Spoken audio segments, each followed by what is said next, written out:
Welcome to my YouTube channel, Tony Su Vega, your feng shui guru and paranormal expert. Today is the 6th of September 2023, and it is a Thursday and the day of the rabbit. Best colors to use or wear: lavender, lilac. Best things to do on the day of the rabbit, or activities best done on the day of the rabbit. Sa araw na ito ng kuneho, araw ng Miyerkules,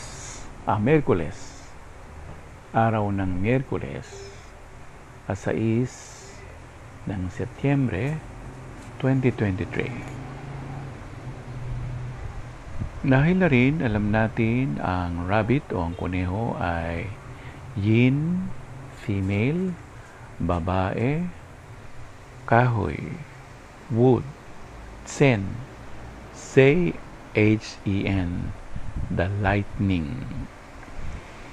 Nagtutukoy siya sa mga bulaklak, halaman, bigas, grains,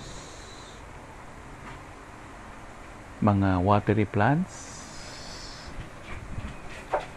nuts, at lahat ng bunga na tinatanim natin sa lupa. So, activity siguro ay magtanim, alagaan ng lupa, itrim o iprune ang mga shrubs or bushes. Kung mahilig kang maghalaman,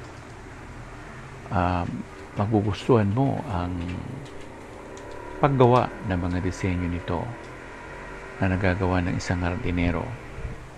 So siguro pag-aralan ang pagdisenyo nito, bilog man o sa tingin mo ay aakma sa setup o setting ng inyong bahay o ng inyong gusali. So, pinakamaganda siguro ay pag-aralan ang maghardin. Pag-aralan din ang mga color matching ng mga bulaklak. O, pumunta ka sa bilihan ito. Sa Maynila, nasa Dangwa ang mga bilihan ng mga bulaklak na nanggagaling ng bandang Baguio o ng North Luzon. Pwede rin ang maghanda nito, maglaga ng kamote, kamoting baging, o magburo ng pechay. Gumawa ng balag para gumapang ang dahon ng ampalaya. Gumawa rin ng isang lugar gaya ng tumana kung magtatanim ng pakwan o milon. Dahil yun doon ang naangkop ang mga ito. So, sa mga herbal plants naman, nauuso rin yung pagtanim ng snake grass.